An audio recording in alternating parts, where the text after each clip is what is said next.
book lovers, welcome to the Jellyfish Journals. My name is Susie, and in today's video I am going to talk about all the books that I read in the month of May. Yes, May.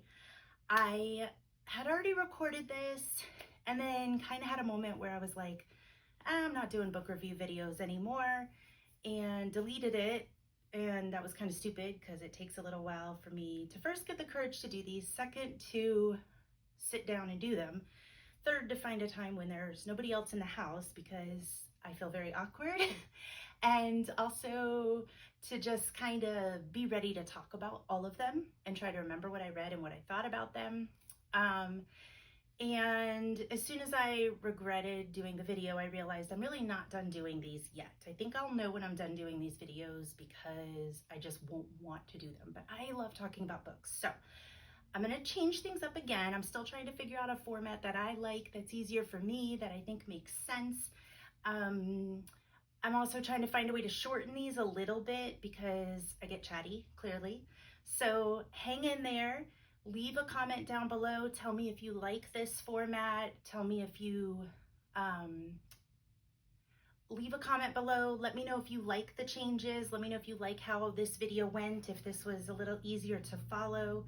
My plan is to share the videos by star rating. So I'll start with my lowest star rating and go to the highest star rating.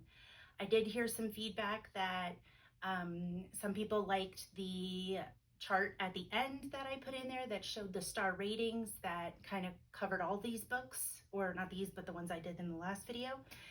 So I think I'm going to do that again. But anyway, please, anytime you have suggestions or thoughts, let me know down in the comments below. It is very helpful to me because I want these to be useful. I want them to be good. So without further ado, I am going to start off with the only 2-star read that I had in the month of May, and that was The Rise. This was a short story I got with Kindle Prime, or if being a Prime member, you get the free Kindle reads. I just didn't like it. It was a murder mystery in a high-rise hotel, like this elite high-rise, not hotel, but like apartment building. And I just didn't like it. I struggled to see the connections. It wasn't for me. So this one got 2 stars. I don't recommend it. And I also only had one 3-star book this month, and that was Falls to Pieces. This was my only other digital read. So both of my digital reads this month kind of stunk. Well, I keep saying this month, May. So this book took place in Hawaii, which, you know, is always kind of fun to read about because it's all tropical and stuff. And it was another murder mystery. I thought it would be more of a thriller, but it kind of started to lean a little political. I just don't have a political brain. It just doesn't do anything for me. So I gave this book 3 stars. The mystery part of it was interesting. There's a daughter in the book that has some ties to things, and some things are kind of interesting with her. I think if you don't mind a political lean in a book, and I don't mean like political like today's politics and all of that stuff. I just mean like if there's a senator in the book or a mayor or a president, I'm usually out. So when I say political, I mean very, very, very loosely. I don't mean like the book didn't plug any agendas or anything like that. It just was about politics, and it was about political people, if that makes sense. But usually those just don't hold my interest very well. So I don't think it was written poorly. It just wasn't interesting to me. So 3 stars for that book. The rest of the month was 4 and 5-star reads, thankfully. All right, The Berry Pickers. This was a book that, first of all, the cover, I mean, come on, it's absolutely gorgeous. I don't even like blueberries, and this cover is beautiful. This book is about some indigenous people that live up in Nova Scotia, and they're berry pickers on a berry farm, and a little girl goes missing. And the book kind of goes off from there, and how this missing girl impacted her family, and how it impacted the people around them, and it just kind of follows through, like the impacts when a little girl gets abducted. Not a thriller whatsoever. I would probably, I can't remember, but I think this might be a contemporary fiction or historical fiction, maybe historical. I gave this book 4 stars. I thought it was very good. I thought it was a very well done book. It's not my normal genre, and I feel bad sometimes giving a book 4 stars because it's not necessarily my genre, but I do think part of what goes into a star rating is how well it held your attention. This book I was interested in, but it was also put downable. So usually if a book gets 5 stars, it's because I'm still thinking about it and figuring out the next time I can read. This wasn't that book, but I do know this book gets good accolades and gets high regards. It deserves every one of those that it gets. Another 4-star book I read was Tales from the Cafe, which is the second book in the Before the Coffee Gets Cold series. And if you watched my other review video, I did talk a little bit about the Before the Coffee Gets Cold book. I gave this book 4 stars. I believe I gave the other one 5 stars because it was just so different and unique. But since this is kind of a continuation of the first book in the sense that it's some new characters, some old characters, but they're kind of going through the same situations. I'm hoping this makes sense without spoiling anything. It didn't feel as fresh and different anymore as the first one did. I gave it 4 stars. I did listen to this one on audiobook. I don't think I'm going to read any more of these on audiobook, mainly because I am not Japanese. I don't speak Japanese, and a lot of the names sound very similar to me when I'm hearing them. If I was able to look down and read them on the page, I think I would have an easier time remembering which character's which. But listening to them while I'm driving or listening to it while I'm on my walk avoiding bikers and dogs and things like that, I wasn't able to focus enough to keep the characters straight.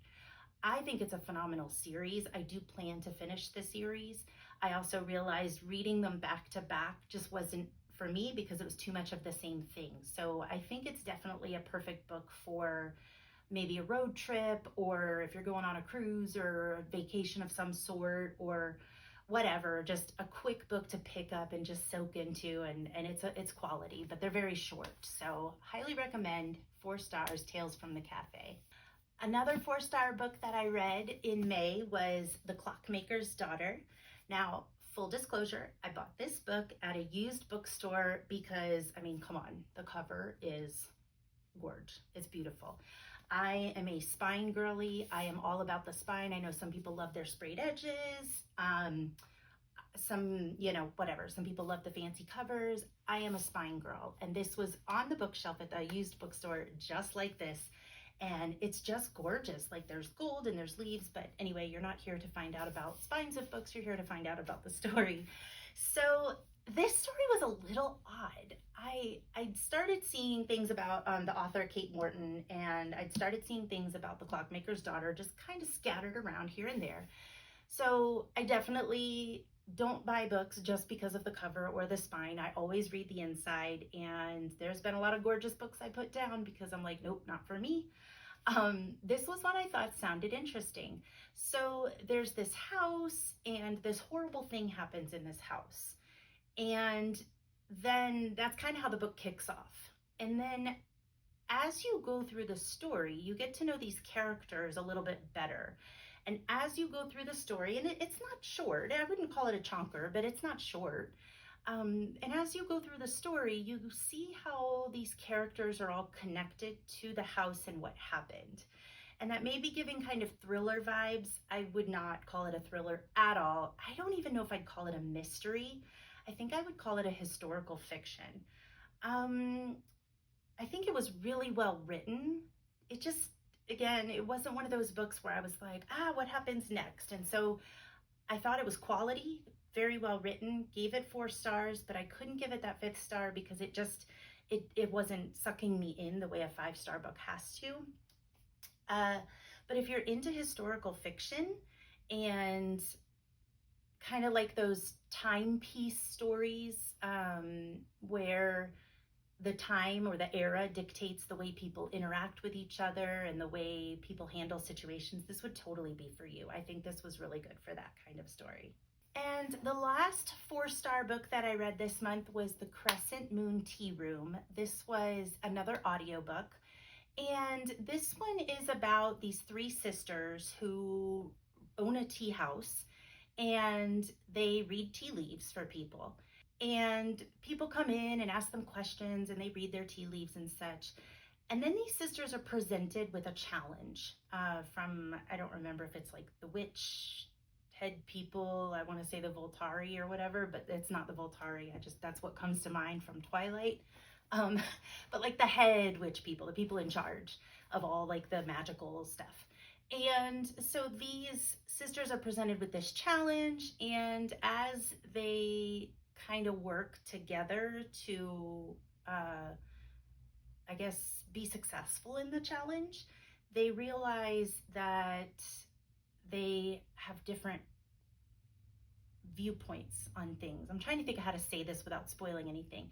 They just realize that they've been together their whole lives. They've always been together. They've always done everything together. And they're starting to realize that they have different interests. That's what I was trying to say. They have different interests. They have different thoughts and perspectives on things. And so I really liked it. I thought it was the perfect audiobook. It was easy to follow, even if you're distracted with driving or avoiding dogs and joggers and things. Definitely easy to listen to, easy to read. Not my normal genre. I'm not that into magical stuff and all of that. But I liked how each chapter started off with a different tea leaf reading. So I don't know a lot about tea leaf reading, but I guess the idea behind it, and I don't believe in it, let me just be very clear, this is not something I believe in or partake in, but I think the idea of it, and this is mostly based on Harry Potter and this book, is that after you drink your tea, you look at the leaves and whatever shape they make means something. And so each chapter started with a different shape or object that you would see in tea leaves that meant something. And if I remember right, it was connected to what happened in that chapter. And I thought that was pretty creative. So 4 stars, I recommend this book. I think this would be a really cool addition if you are into that kind of thing.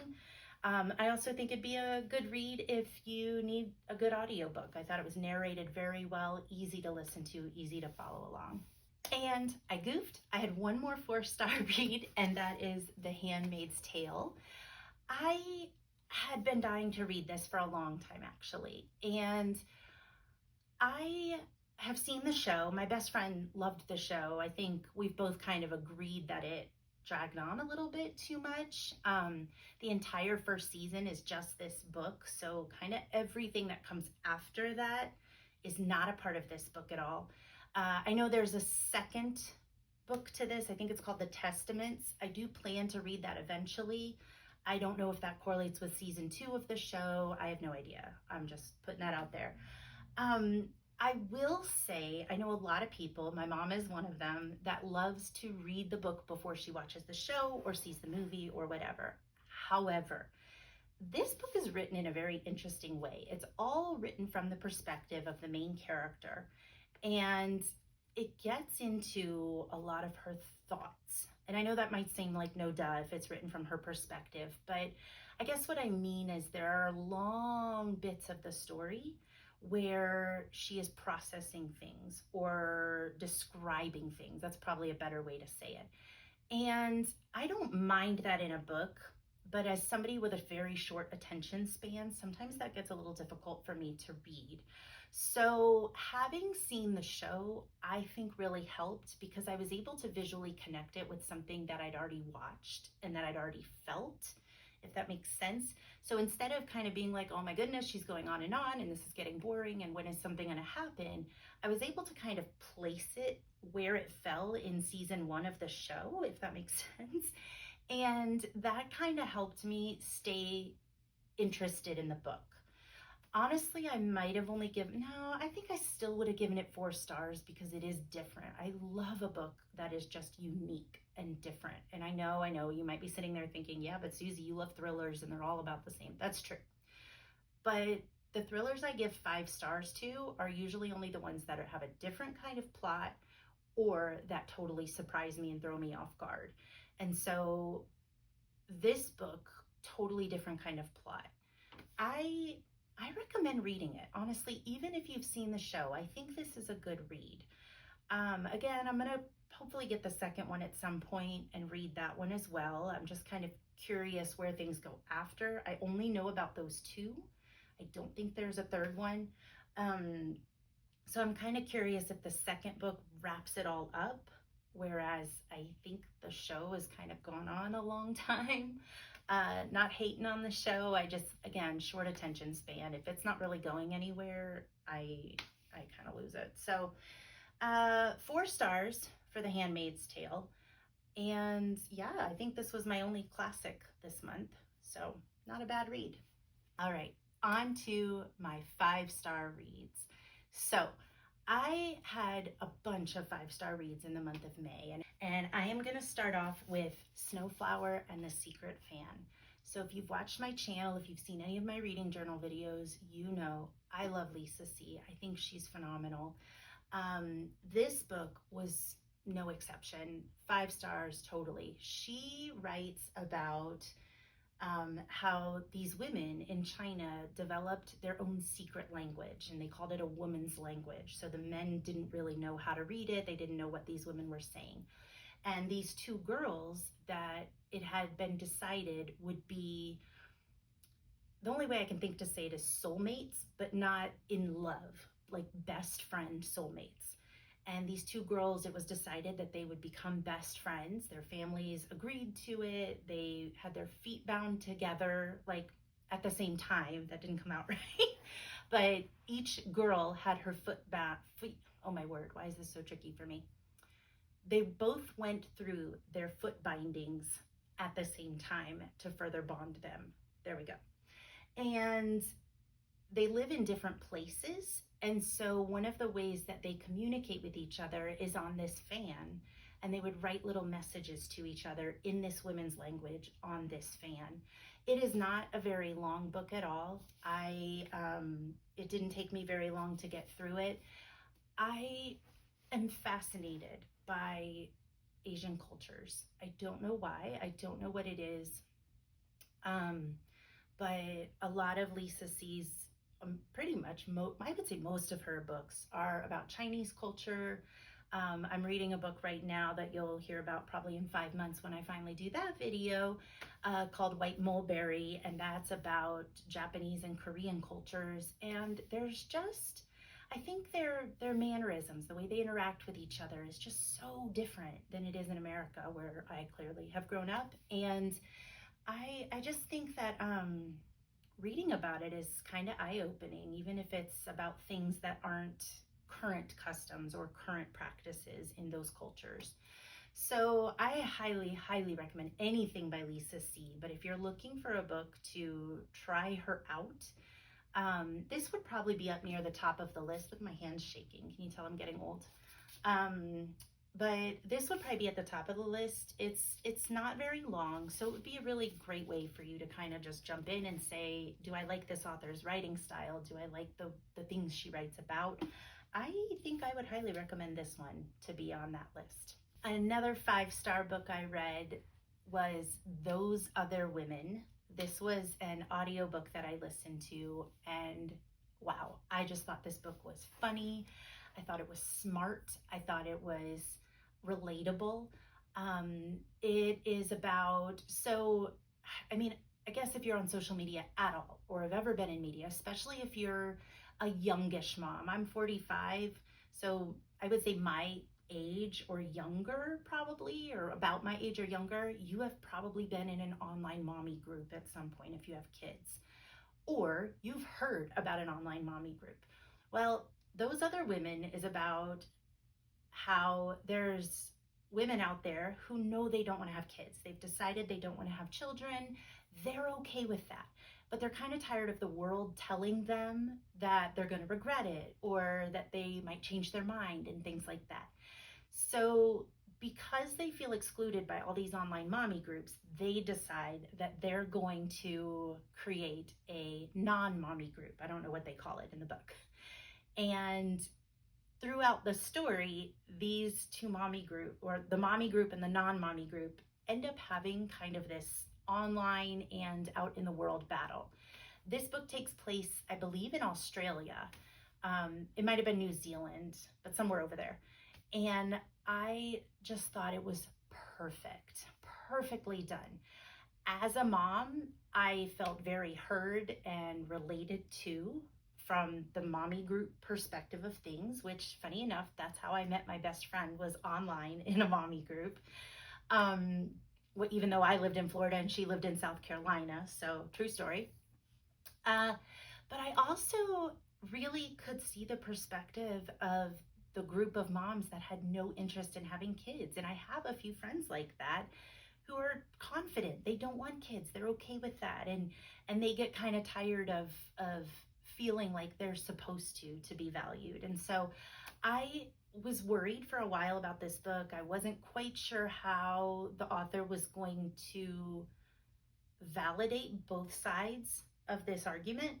But I will say, I think it was beautifully done, tactfully done, tastefully done, all those things. 5 stars. I very much recommend this book. It was a wonderful audiobook.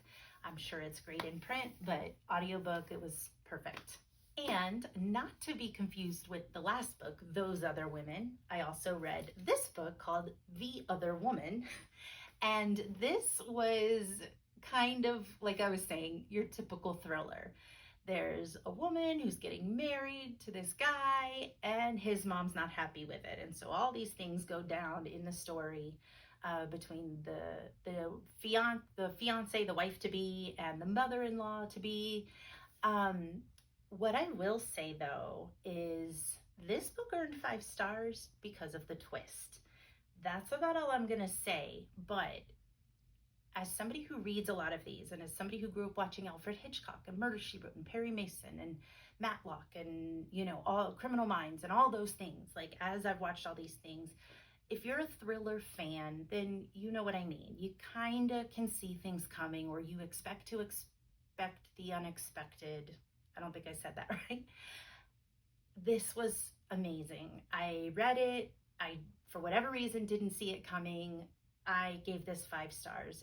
If you're a thriller book that can surprise me in a good way, and especially if you know how to tie everything up really well at the end, then you're 5 stars for me. This book did that. Great job. Great job, Sandy Jones. You rock. My last 5-star audiobook is The Wife Upstairs by Frida McFadden. Not to be confused with The Wife Upstairs by Rachel Hawkins. All right, so just keeping it clear here. The Wife Upstairs was another 5-star thriller for me. Frida McFadden is kind of hit or miss for me. Sometimes I read her books and it feels like something she just kind of pumped out quickly. And it was kind of interesting. It's a good popcorn read, but not wow, and not I didn't see that, or how are they going to solve this problem? This book was 5 stars. This book did that for me. This was another audiobook. And it was great to listen to. I will say, I think what really did it for me, this book, is as I was listening to the whole thing, and I think I was working a puzzle while I did it, like a jigsaw puzzle. As I was listening to this book, the whole time I kept thinking to myself, what is wrong with you? Why are you doing it this way? Why aren't you listening? Why are you making these decisions? And I gotta say, I think because I was having that reaction, I was so engrossed in being annoyed at this character, I didn't see when things started to shift a little bit. I love that. I think that is great. It is not easy to make me care about a character or invested in a character for good or for bad. I was definitely very negatively invested in this character because she was driving me bonkers.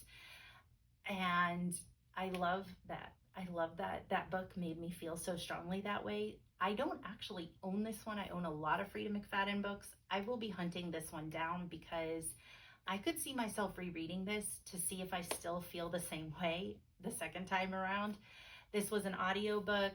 Again, if you're looking for audiobooks that are not requiring a ton of mental focus to understand them, this would do the trick. This was awesome. Way to go. I feel like I'm complimenting all these authors. You go, Frida McFadden. My last 5-star read in May was Crying in H Mart.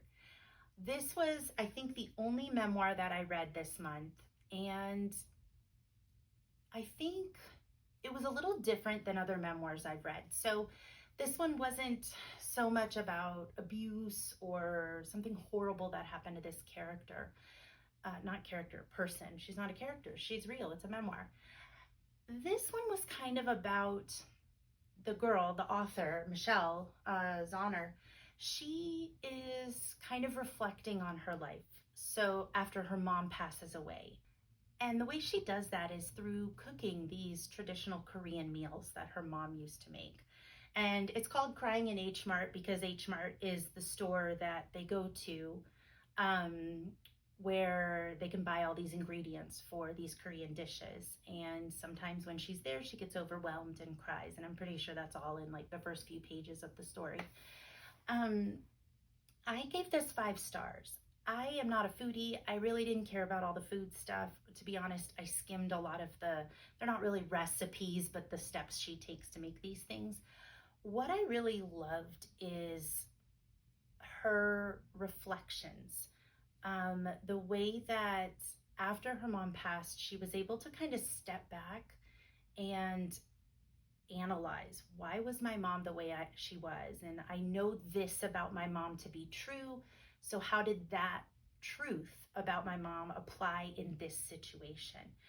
And I love how well she knew her mother. I just think that was key to everything.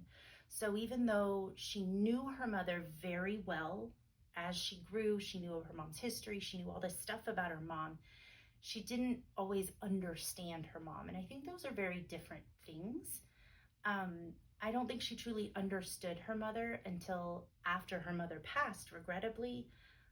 But reading her reflections and reading her thoughts on going back and implementing a mother she knew and understood after the fact to her memories, I just think it was beautifully done.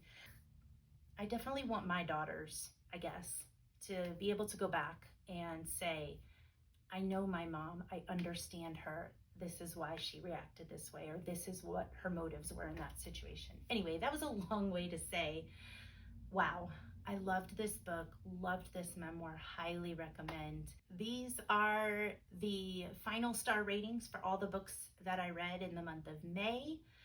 Screenshot this, write it down, pause it if you need to, if any of these sounded interesting to you. That way you are able to find them later in the store.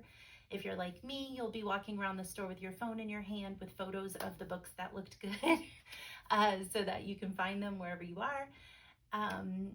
And please leave a comment down below, pretty please, with M&Ms on top. I really, truly do want these videos to get better. I can't do that without feedback.